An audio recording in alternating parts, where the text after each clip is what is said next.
Hello students, last দুটো ভিডিওতে আমি তোমাদেরকে প্রেজেন্ট টেন্সটা রিভাইজ করিয়েছি। প্রেজেন্ট চারটে যে পার্ট রয়েছে, অর্থাৎ present indefinite, present continuous, perfect আর পারফেক্ট কন্টিনিউয়াস, এই চারটে প্রেজেন্টের ভাগই তোমাদেরকে রিভাইজ করানো হয়েছে। তো এর পরের ভিডিওতে, অর্থাৎ আজকের এই ভিডিওতে আমি তোমাদেরকে পাস্ট টেন্স শুরু করছি।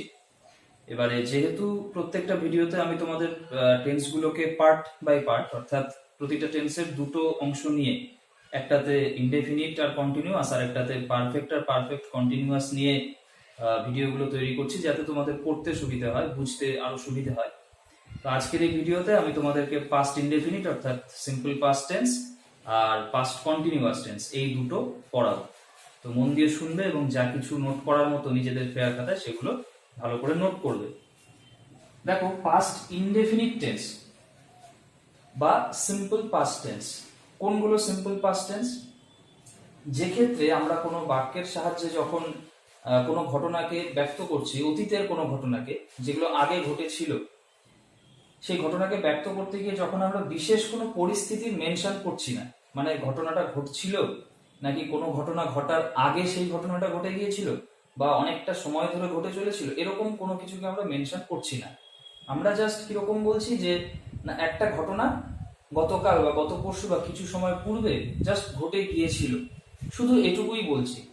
সেই ক্ষেত্রে সেই ধরনের বাক্যগুলোকে আমরা পাস্ট ইনডেফিনিট টেন্স বা সিম্পল পাস্ট টেন্সের আওতায় আনব। তাহলে প্রথমে একটা বাংলা বাক্য ধরো আমাদেরকে দেওয়া রয়েছে এবং সেটাকে দেখে আমাদেরকে বুঝতে হবে যে সেটা পাস্ট ইনডেফিনিট টেন্সে রয়েছে কিনা। সেটা বোঝার জায়গাটা কিরকম? দেখো, যদি ধরো বাক্যের কর্তা, একটা বাংলা বাক্য রয়েছে আমাদের সামনে, আমরা প্রথমেই দেখবো বাক্যের কর্তার দিকে তাকাবো বা সাবজেক্টের দিকে তাকাবো।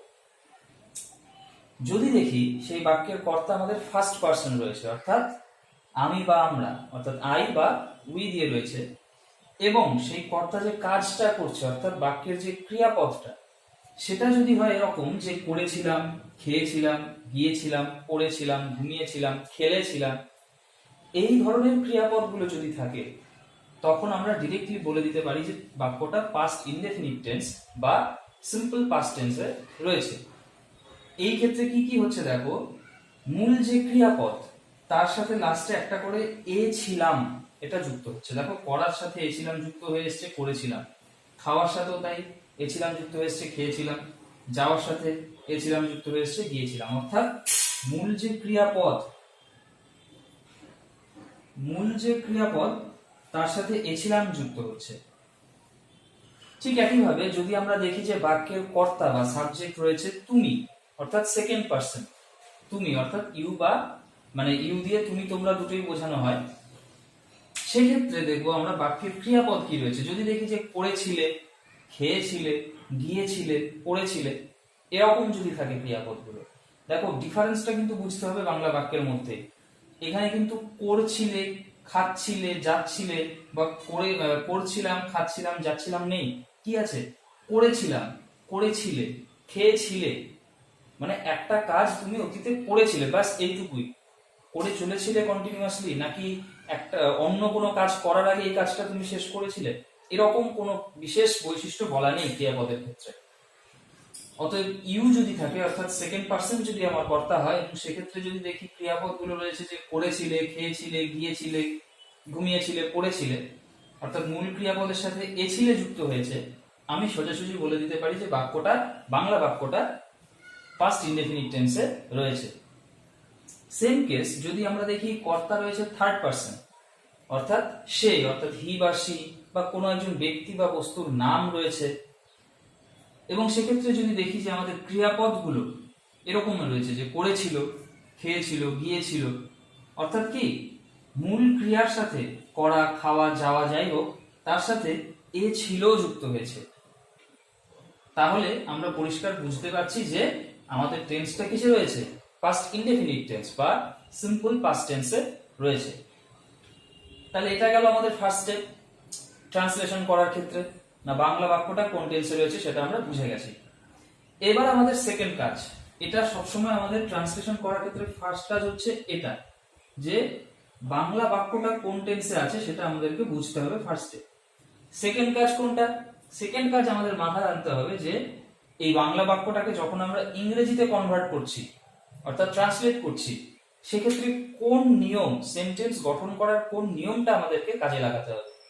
তো যেহেতু পাস্ট ইনডেফিনিট টেন্স, তাই এর গঠন প্রকৃতিটা হচ্ছে, দেখো নামেও সিম্পল পাস্ট, এর গঠন প্রকৃতিও খুব সিম্পল, খুবই সহজ। কিরকম? যথারীতি ফার্স্টে আমাদের সাবজেক্ট আসবে, কর্তাকে স্থান দেবো আমরা শুরুতেই। তারপরে দেখো মেইন ভার্ব চলে এসছে ডিরেক্ট। অর্থাৎ আমরা কি বুঝতে পারছি, একমাত্র সিম্পল ফিউচার বা ফিউচার ইনডেফিনিট টেন্স ছাড়া অন্য কোনো সিম্পল বা ইনডেফিনিট টেন্স, অর্থাৎ প্রেজেন্ট ইনডেফিনিট টেন্সই হোক চাই পাস্ট ইনডেফিনিট টেন্সই হোক, আমাদের কিন্তু হেল্পিং ভার্ব বা সহায়ক ক্রিয়াপদের কোনো আবশ্যকতা নেই, কোনো প্রয়োজনই নেই। আমরা ডিরেক্ট মেইন ভার্বকে ব্যবহার করব। কাজে প্রথমে আমরা সাবজেক্ট লিখলাম, তারপরে লিখলাম কি মেইন ভার্বের সেকেন্ড ফর্ম। কেন সেকেন্ড ফর্ম? প্রেজেন্ট ইনডেফিনিটে হয় মেইন ভার্বের ফার্স্ট ফর্ম। মূলত কটা ফর্ম? V1, V2 আর V3। V1 টা লাগে আমাদের প্রেজেন্টে, অতএব V2 টা লাগছে আমাদের পাস্ট ইনডেফিনিটের ক্ষেত্রে। তাহলে V2 মানেই তো MV2, যেটা মেইন ভার্বের দ্বিতীয় রূপ, সেকেন্ড ফর্ম। তাহলে সাবজেক্ট, তারপরে মেইন ভার্বের সেকেন্ড ফর্ম, তারপরে যথারীতি আমার সেকেন্ড টেন্সের বাকি যে অংশটা অর্থাৎ অবজেক্টটা সেটা বসে গেল। এই যে ছক, এই যে নিয়ম, এই ছকে আমরা একটা বাংলা সেন্টেন্সকে ফেলে দিলেই আমরা সঠিক একটা ইংরেজি বাক্য পেয়ে যাব, যেটা কিনা পাস্ট ইনডেফিনিট টেন্সে রয়েছে। তাহলে এই নিয়ম আমরা শিখে নিলাম কোন বিশেষ ছক অনুযায়ী, কোন বিশেষ নিয়ম অনুযায়ী আমরা একটা পাস্ট ইনডেফিনিট টেন্সে থাকা বাংলা বাক্যকে ইংরেজিতে ট্রান্সলেট করতে পারি, এটা বুঝে নিলাম। এবারে এই নিয়মটা কতটা ঠিক এবং এই নিয়ম অনুসারে আসলেই আমরা সত্যিকারের সঠিক ইংরেজি বাক্য পাচ্ছি কিনা সেটা দেখবো এই তিনটে উদাহরণ দিয়ে। তিনটে উদাহরণ নিয়েছি কারণ 3 রকম পার্সন দিয়ে 3টে বাক্য আমি তোমাদের জন্য দিয়েছি।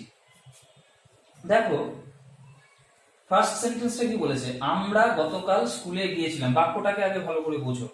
দেখো আমি এখানে কি একবারও বলেছি যে আমরা গতকাল স্কুলে যাচ্ছিলাম? বলা নেই কিন্তু, বা অন্য পাস্ট টেন্সের যে আরো রূপগুলো রয়েছে সেরকম কোনো কিছু এখানে নেই। একেবারে সাধারণভাবে বলা হয়েছে যে আমরা গতকাল স্কুলে গিয়েছিলাম, জাস্ট এইটুকু। গিয়েছিলাম বা করেছিলাম বা খেয়েছিলাম, এই ধরনের জিনিসগুলো রয়েছে ক্রিয়াপদগুলো, এটা তার মানে পাস্ট ইনডেফিনিট টেন্স। তাহলে ট্রান্সলেট করতে গিয়ে ফার্স্ট আমি দেখছি আমাকে সাবজেক্ট বসাতে হবে। এই বাক্যে কর্তাকে, কাজ কে করছে? আমরা করেছিলাম কাজটা, তার মানে আমরা কর্তা, এখানে বসিয়ে দিলাম উই। উই। এবারে ক্রিয়াপদকে দেখো গিয়েছিলাম, গিয়েছিলাম, তাহলে গিয়েছিলাম এসছে কার থেকে? যাওয়া থেকে, যার ইংরেজি হচ্ছে গো। তাহলে আমাকে গো লিখতে হবে, কিন্তু গো কে ডিরেক্ট লিখতে পারবো না। কেন? আমাকে লিখতে হবে সেকেন্ড ফর্ম ইউজ করতে হবে। তাহলে গো এর সেকেন্ড ফর্ম কি? গো এর সেকেন্ড ফর্ম ওয়েন্ট। তাহলে আমাকে এখানে ওয়েন্ট লিখতে হচ্ছে। উই ওয়েন্ট, কি রয়েছে? স্কুলে গিয়েছিলাম, টু স্কুল,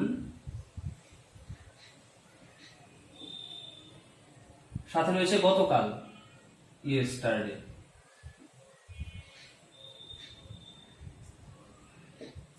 তাহলে we went to school yesterday. দেখো উই সাবজেক্ট, তারপরে মেইন ভার্বের সেকেন্ড ফর্ম, গো থেকে এলো ওয়েন্ট সেকেন্ড ফর্ম, তারপরে সেন্টেন্সের বাকি পার্ট গতকাল আর স্কুলে, টু স্কুল ইয়েস্টারডে। ইয়েস্টারডেটাকে আমরা আগেও লিখতে পারি কারণ এটা অ্যাডভার্ব, অ্যাডভার্ব সেন্টেন্সের আগেও বসতে পারে, পরেও বসতে পারে।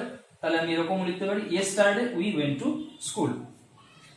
বেশ, এবার নেক্সট সেন্টেন্সটা দেখো, তুমি সন্ধেবেলা ইংরেজি পড়েছিলে। তুমি মানে কি? Second person you. বেশ, সাথে কি ক্রিয়াপদটা কি রয়েছে? দেখো তো পড়েছিলে, এই দেখো পড়েছিলে, খেয়েছিলে, গিয়েছিলে, এরকম টাইপের ক্রিয়াপদ।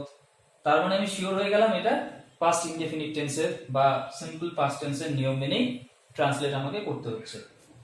তাহলে ফার্স্টে আমি সাবজেক্ট লিখছি কে? তুমি, ইউ, ইউ। এবারে আমাকে কি করতে হবে? মেইন ভার্বের সেকেন্ড ফর্মকে জায়গা দিতে হবে। তাহলে মেইন ভার্ব কি? পড়েছিলে। এটা এসছে কার কাছ থেকে? পড়া থেকে। পড়া থেকেই তো পড়েছিলেতে কনভার্ট হয়েছে। পড়া ইংরেজি রিড, আর রিড এর 3 রকম ফর্ম কি কি? রিড বানানগুলো একই হয়, শুধু উচ্চারণটা পাল্টে যায়। রিড, রেড, আর রেড, আবার রিড।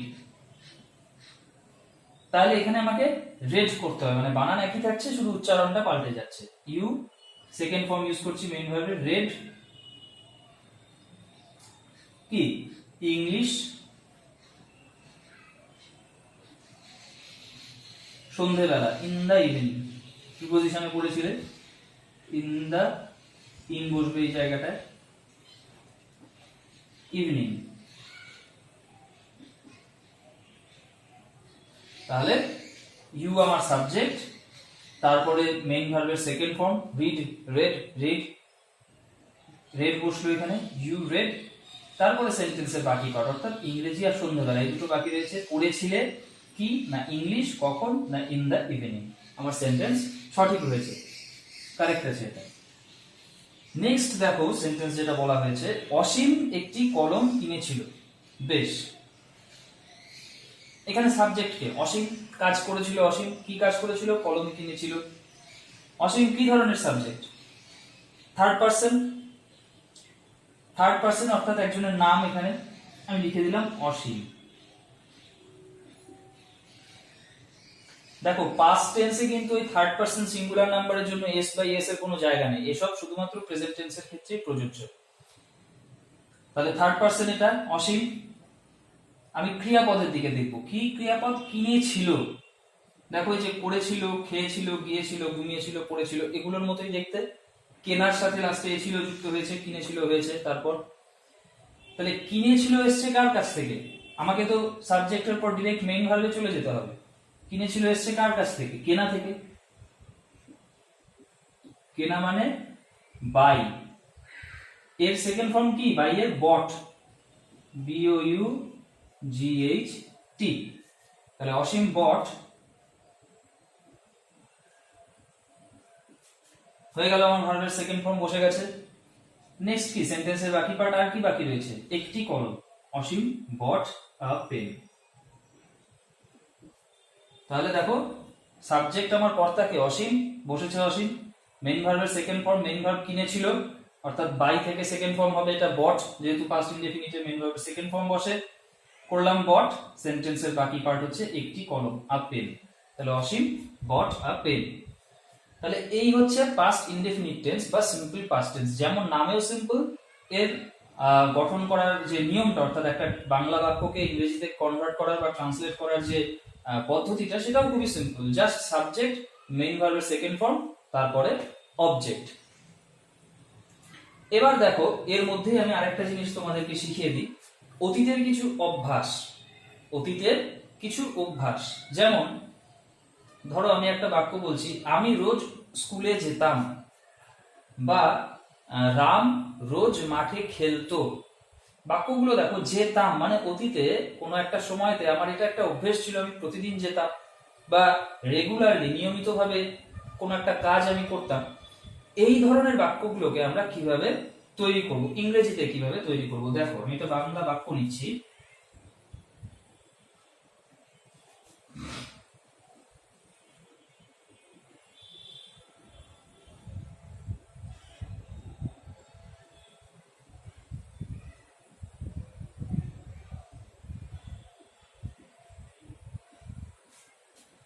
কি আছে? রাম রোজ স্কুলে যেত। রাম রোজ স্কুলে যেত মানে কি? প্রতিদিনকার অভ্যেস ছিল তার এটা স্কুলে যাওয়ার, অতীতে।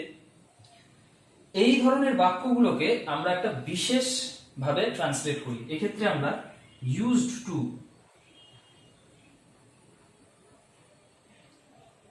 এই ইউজড টু কে ব্যবহার করি। কিভাবে ব্যবহার করি দেখো, এর নিয়মটা হচ্ছে ফার্স্টে আমার সাবজেক্ট বসবে অর্থাৎ কর্তাকে, এখানে রাম আমি বসালাম রাম। এরপরে আমি আগে তোমাদের স্ট্রাকচারটা এখানে লিখে দিই, তাহলে তোমাদের নিজেদেরও বুঝতে সুবিধা হবে। দেখো সাবজেক্ট ফার্স্টে আসবে, তারপরে আসবে ইউজড টু, তারপরে মেইন ভার্বের ফার্স্ট ফর্ম। কেন মেইন ভার্বের ফার্স্ট ফর্ম হচ্ছে? দেখো এটা পাস্ট অলরেডি হয়ে আছে, ইউজের সেকেন্ড ফর্ম ইউজড, এই ইউজড এখানে অলরেডি পাস্ট হয়ে আছে বলে পরেরটা মেইন ভার্বের ফার্স্ট ফর্ম হয়ে যাচ্ছে। দুটো পাস্টের কোনো প্রয়োজন নেই বাক্যে। তাহলে সাবজেক্টের পরে ইউজ টু, তারপরে মেইন ভার্বের ফার্স্ট ফর্ম, তারপরে অবজেক্ট। তাহলে এই নিয়ম অনুসারে ফার্স্টে আমি সাবজেক্টকে জায়গা দেব, রাম লিখেছি, বেশ।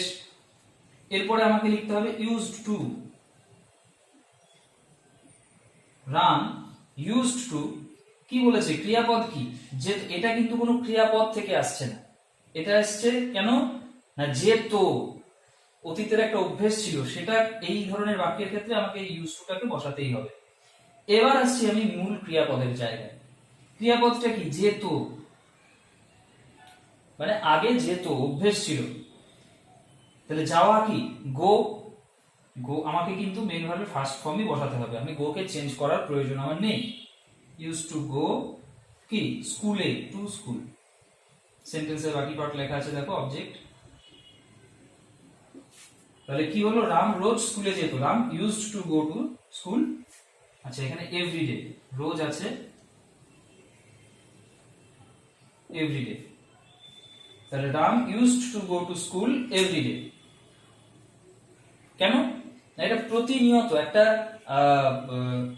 মানে রেগুলারিটি মেনটেন করে, হ্যাঁ, রাম এই কাজটা করতো, স্কুলে যাওয়ার কাজটা করতো। এরকম ধরো আমি প্রতিদিন মাঠে খেলতাম, আমি প্রতিদিন মাঠে খেলতাম, কর্তাকে আমি কাজটা করতাম, তাহলে আমাকে করতে হবে এরকম, আই, তারপরে ইউজড টু, সাবজেক্টের পরে ইউজড টু বসালাম, আই ইউজড টু খেলতাম।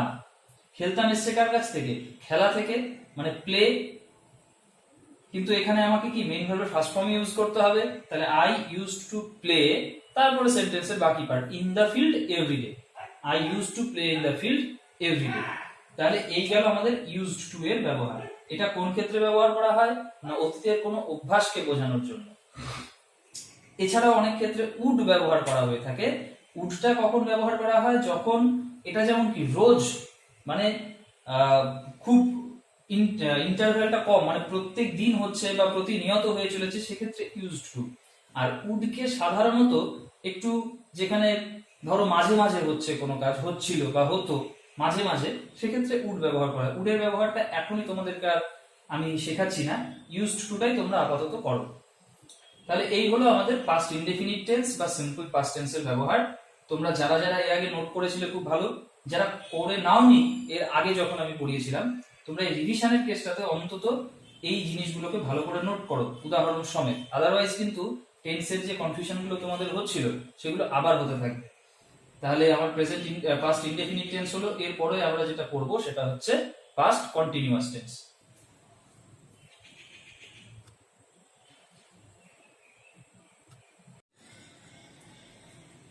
এবারে তোমাদের আমি পড়াবো পাস্ট কন্টিনিউয়াস টেন্স, অর্থাৎ ঘটমান অতীতকাল। মানে অতীতে কোনো একটা ঘটনা ঘটছিল, এক নাগাড়ে ঘটে চলেছিল, কোনো একটা কাজ এক নাগাড়ে হয়ে চলেছিল। এই ধরনের যে বাক্যগুলো থাকবে বা যে বাক্যের মাধ্যমে এই ধরনের কোনো ঘটনাকে আমরা দেখতে পাবো, সেগুলোকে আমরা পাস্ট কন্টিনিউয়াস টেন্সের আন্ডারে ফেলবো।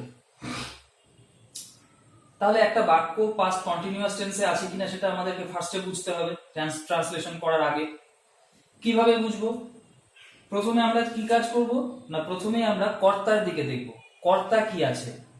যদি দেখি কর্তা আছে ফার্স্ট পারসনে, অর্থাৎ আই বা উই, মানে আমি বা আমরা রয়েছে, এবং সেক্ষেত্রে যদি দেখি ক্রিয়াপদ, বাক্যের ক্রিয়াপদ, মানে কর্তা যে কাজগুলো করছে সেগুলো এরকম রয়েছে যে করছিলাম, খাচ্ছিলাম, যাচ্ছিলাম, ঘুমোচ্ছিলাম, পড়ছিলাম, এই ধরনের, মানে মূল যে ক্রিয়াপদ তার সাথে কি যুক্ত হয়েছে না ছিলাম বা ছয় ছয় রস্যি লয়াকার ম।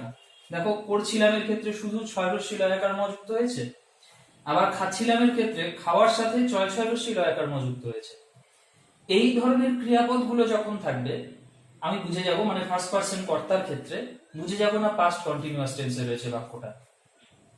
তেমনি যদি কর্তা থাকে আমাদের সেকেন্ড পারসন, অর্থাৎ ইউ, তুমি বা তোমরা, এবং ক্রিয়াপদ যদি থাকে না করছিলে, খাচ্ছিলে, যাচ্ছিলে, ঘুমোচ্ছিলে, মানে মূল ক্রিয়ার সাথে, মূল ক্রিয়া কোনটা, করা, খাওয়া, যাওয়া, এর সাথে ছিলে ছয় রস্যি লয়াকার লয়কার বা ছয় ছয় রস্যি লয়কার, এটা যুক্ত হয়ে যদি এ ধরনের ক্রিয়াপদ থাকে, অর্থাৎ করছিলে, খাচ্ছিলে, যাচ্ছিলে, পড়ছিলে, তাহলে বুঝে যাবো আমরা পাস্ট কন্টিনিউয়াস টেন্সে বাক্যটা রয়েছে। দেখো ডিফারেন্সটা কোথায়, ইনডেফিনিটে করে তোমরা পড়লে কি করেছিলে, খেয়েছিলে, গিয়েছিলে, কিন্তু কন্টিনিউয়াসে কি হয়ে যাচ্ছে করছিলে, মানে আমি পড়াচ্ছি, বা আমি পড়াচ্ছিলাম, অতীতে হলে কি হবে, আমি পড়াচ্ছিলাম, তাহলে আমি পড়াচ্ছিলাম আর আমি পড়িয়েছিলাম, দু রকম টেন্স। পড়িয়েছিলামটা কি হবে না পাস্ট ইনডেফিনিট, আর পড়াচ্ছিলাম কি হবে পাস্ট কন্টিনিউয়াস।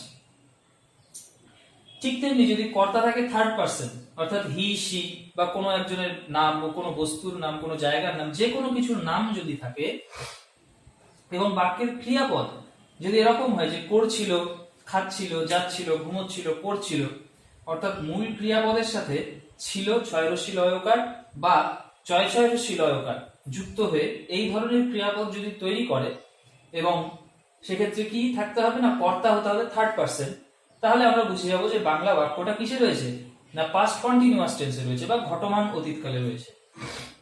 তাহলে ফার্স্ট স্টেপ আমরা কমপ্লিট করলাম, কি না বাক্যের ট্রান্সলেশন করতে গিয়ে আমরা বুঝে নিলাম যে বাক্যটা কোন টেন্সে রয়েছে, বুঝলাম যে কি পাস্ট কন্টিনিউয়াস টেন্সে রয়েছে বাংলা বাক্যটা। এবার তাহলে আমাদেরকে জানতে হবে পাস্ট কন্টিনিউয়াস টেন্সের ইংরেজি বাক্য কিভাবে গঠন করে, কারণ আমরা ট্রান্সলেট করব বাংলা বাক্যটাকে। দেখো এই ক্ষেত্রে ফার্স্টে আমরা যথারীতি জায়গা দিচ্ছি সাবজেক্টকে, সাবজেক্টই সবসময় শুরুতে বসছে। এইবারে দেখো আমাদের হেল্পিং ভার্বের প্রয়োজন পড়ছে। হেল্পিং ভার্ব কি, প্রেজেন্ট কন্টিনিউয়াস হেল্পিং ভার্ব কি ছিল am is are, past continuous helping verb হচ্ছে was না হলে were। কোন ক্ষেত্রে was, যে ক্ষেত্রে সিঙ্গুলার, যে ক্ষেত্রে সিঙ্গুলার সাবজেক্ট, কেবলমাত্র ইউ এর ক্ষেত্রে, কেবলমাত্র ইউ এর ক্ষেত্রেই আমাদের were বসে, মানে সে এক বচনেই থাক চাই বহু বচনেই থাক, মানে তুমি হলেও were বসবে, তোমরা হলেও were-ই বসবে, তাহলে was বা were। তারপরে যেহেতু এইখানে আমাদের পাস্ট টেন্সের ফর্ম ইউজ হচ্ছে, তার জন্য মেইন ভার্বের ফার্স্ট ফর্ম আমরা এখানটা নেব, কারণ এখানে অলরেডি পাস্ট হয়ে গেছে was বা were। তারপরে নিলাম মেইন ভার্বের ফার্স্ট ফর্ম। এবার যেহেতু কন্টিনিউয়াস টেন্স, তাই জন্য শুধু মেইন ভার্বের ফার্স্ট ফর্ম লিখে ছেড়ে দিলেই কিন্তু হবে না, কি করতে হবে সাথে আইএনজি যোগ করতে হবে মেইন ভার্বের ফার্স্ট ফর্মের সাথে। তারপরে সেন্টেন্সের বাকি যা পার্ট রয়েছে অর্থাৎ অবজেক্ট রয়েছে সেটা। তাহলে কি দাঁড়ালো, সাবজেক্ট প্লাস ওয়াজ বা ওয়্যার হেল্পিং ভার্ব হিসেবে, তারপরে মেইন ভার্বের ফার্স্ট ফর্মের সাথে আইএনজি, তারপরে অবজেক্ট। তাহলে এই যদি আমাদের ছক হয়, এবার আমাদেরকে আমরা শিখে নিলাম কিভাবে আমরা সেন্টেন্সটাকে বুঝবো পাস্ট কন্টিনিউয়াস টেন্সে রয়েছে। তারপরে জানলাম যে পাস্ট কন্টিনিউয়াস টেন্সের সেন্টেন্স তৈরি করার পদ্ধতিটা কি রকম। এবার এই পদ্ধতি অনুযায়ী আমরা কিছু সেন্টেন্স দেখব যে সঠিকভাবে আমরা ট্রান্সলেট করতে পারছি কিনা। ফার্স্ট সেন্টেন্স বলেছে দেখো, আমি পুকুরে সাঁতার কাটছিলাম। বেশ, কর্তাকে আমি, কারণ আমি কাজটা করছিলাম। ক্রিয়াপদ কি, কাটছিলাম, সাঁতার কাটছিলাম। এখানে কিন্তু শুধু কাটছিলামকে ধরলে হবে না, এর কোনো ক্রিয়া এরকম কিছু হয় না। সাঁতার কাটছিলাম এটা মিলে একসাথে একটা ক্রিয়া, কাজ, সাঁতার কাটাটা একসাথে কাজ, যার মানে সুইম। তাহলে আমি কি দেখলাম, ফার্স্ট পারসন কর্তা আমি, নেক্সট আছে ক্রিয়াপদ কি না সাঁতার কাটছিলাম, দেখো এই করছিলাম, খাচ্ছিলাম, যাচ্ছিলাম এগুলোর মতোই, তার মানে আমি শিওর যে এটা পাস্ট কন্টিনিউয়াস টেন্স। বেশ, শুরু করছি তাহলে। সাবজেক্ট ফার্স্টে আই, এরপরে হেল্পিং ভার্ব ওয়াজ না ওয়্যার যাবে, সিঙ্গুলার আই, তাহলে এর সাথে ওয়াজ যাবে, আই ওয়াজ সাঁতার কাটছিলাম, মেইন ভার্বের ফার্স্ট ফর্ম তার সাথে আইএনজি। সুইম যে কোনো ভার্ব নিজেই তার ফার্স্ট ফর্ম বা বেস ফর্ম, তাহলে সুইমকে নিয়ে নিয়েছি, তার সাথে আইএনজি যোগ করব, তাহলে swimming, S W double M হয়ে যাবে, সুইমিং। আই ওয়াজ সুইমিং পুকুরে, ইন দা পন্ড।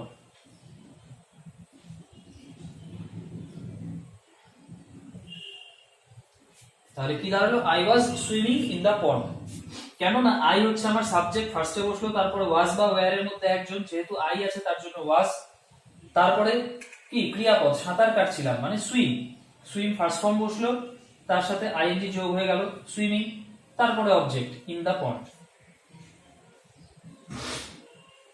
পরের সেন্টেন্স দেখো, তোমরা স্কুলে যাচ্ছিলে, দেখো বলেনি কিন্তু গিয়েছিলে, তাহলে পাস্ট ইনডেফিনিট হয়ে যায়। বলেছে যাচ্ছিলে মানে কাজটা কন্টিনিউয়াসলি হয়ে চলেছিল, যে সাঁতার কাটছিলাম, সাঁতার কাটটা কাজটা কোনো একটা সময়তে অতীতে কন্টিনিউয়াসলি হচ্ছিল, এক নাগাড়ে হচ্ছিল।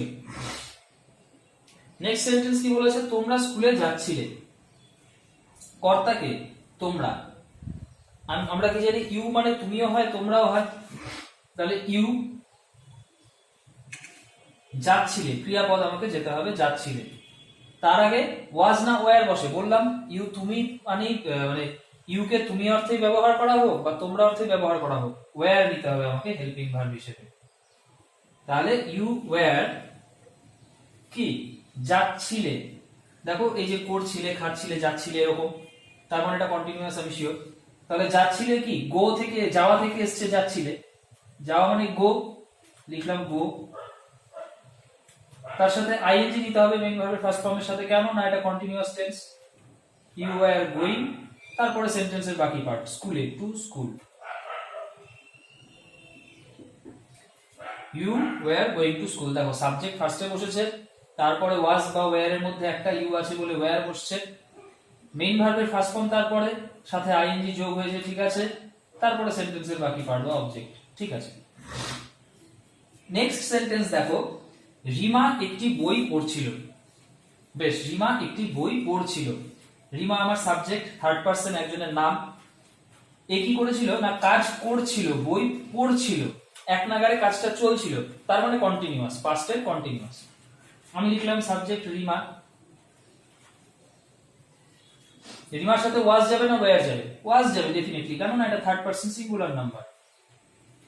রিমা ওয়াজ পড়ছিল, পড়ছিল এসছে কার থেকে? পড়া থেকে, যার ইংরেজি রিড, লিখলাম রিড। শুধু এটুকু করলে হবে না, সাথে আইএনজি যোগ করতে হবে। রিমা ওয়াজ রিডিং কি একটি বই, এ বুক। তাহলে বাক্যটা কি দাঁড়ালো? রিমা ওয়াজ রিডিং আ বুক। দেখো মিলিয়ে নাও, রিমা হচ্ছে সাবজেক্ট, তারপরে ওয়াজ না ওয়্যার, যেহেতু থার্ড পারসন সিঙ্গুলার নাম্বার ওয়াজ বসবে, মেইন ভার্বের ফার্স্ট ফর্ম, তার সাথে আইএনজি, ঠিক আছে, তারপরে সেন্টেন্সের বাকি পার্ট বা অবজেক্ট, এ বুক। তাহলে এই হলো আমার পাস্ট কন্টিনিউয়াস টেন্সের একটা সেন্টেন্স তৈরি করার জন্য কি কি নিয়ম আমার জানা দরকার। প্রথমে জানতে হবে সাবজেক্ট ওয়াইজ আমাকে ক্রিয়াপদগুলো দেখতে হবে বাংলা বাক্যে। সেটা দেখার পর আমি যখন শিওর হলাম যে পাস্ট কন্টিনিউয়াস টেন্স রয়েছে, তখন আমাকে এই নিয়ম অনুযায়ী আমাকে ইংরেজিতে ট্রান্সলেশন গুলো এইভাবে করতে হবে। একেবারে এই যে ছকগুলো, যেখানে বাংলা সেন্টেন্স পুট করলে আমি আউটপুট হিসেবে কি পাবো? সঠিক একটা ইংরেজি সেন্টেন্স পাবো। এই ছকগুলোকে একেবারে সবসময় আমাদের নখদর্পণে রাখতে হবে। তাহলে এই ছক অনুযায়ী দেখো আমি প্রত্যেকটা সেন্টেন্স করেছি, প্রত্যেকটা সেন্টেন্স সঠিক হয়েছে। কাজেই বলছি, যারা এর আগের যে আমি পড়িয়েছিলাম টেন্স, তখনই যারা ঠিকঠাক করেছিল খুব ভালো কথা, কিন্তু আবার তোমরা এই ভিডিওগুলো দেখো, হবে কি বারে বারে প্র্যাকটিস করতে করতে তোমাদের কিন্তু অ্যাকুরেসি লেভেলটা বাড়বে। হয়তো তোমাদের 75% বা 80% এখন টেন্সটা তৈরি হয়ে আছে। যদি তোমরা আবার এই ভিডিওগুলো দেখো, যদি আবার এই ভিডিও অনুসারে তোমরা নিজেরা বাংলা সেন্টেন্স তৈরি করে এই ছকগুলোকে মনে রেখে বাড়িতে প্র্যাকটিস করো, দেখবে ওই যে বাকি 20% বা 25% যে ঘাটতি রয়েছে তোমাদের, সেটাও পূরণ হয়ে যাচ্ছে।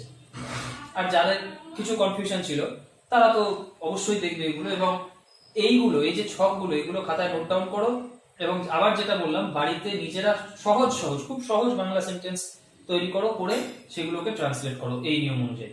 দেখবে টেন্স তোমাদের আরো মানে একদম শক্ত হয়ে যাবে, সলিড জায়গায় পৌঁছে যাবে। কারণ টেন্স ঠিকঠাক তৈরি না হলে না তোমরা ট্রান্সলেশন করতে পারবে, আর ট্রান্সলেশন করতে না পারা মানে রাইটিং স্কিলে আটকে যাওয়া।